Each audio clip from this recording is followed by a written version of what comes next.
Киңәшмә көн тәртибендәге барлык мәсьәләләр актуаль. Нигенә дисәк тә, гадәттән тышкаларның байтагы бәйрәм чорына туры килә. Шөкер, районда тормышны тәэмин итүче барлык службаларның килеш эшләве нәтиҗәсендә бу көннәрдә гадәттән тышкалар күзәтелмәгән. Явым-төшемнең нормадан артык булуына да карамастан, юллар вакытында чистартылган.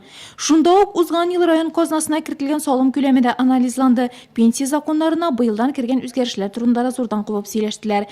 Җәмәгать транспортының нәтиҗәле файдалану юллары анализланды. Киңәшмәдә катнашкан җитәкчеләргә атна башыннан старт алган гражданнар җыеннары графигы җиткерелде.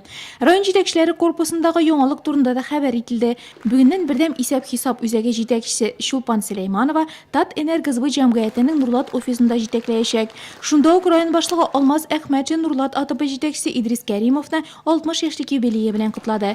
Киңәшмәдә Татарстанның иң төзек торак пункты, иң яхшы җирле үзидарә органы, республика бәйгеләрендә җиңүчеләр исемнәре аталды. Җитәкчеләренә исә мактау кәгазьләре тапшырылды.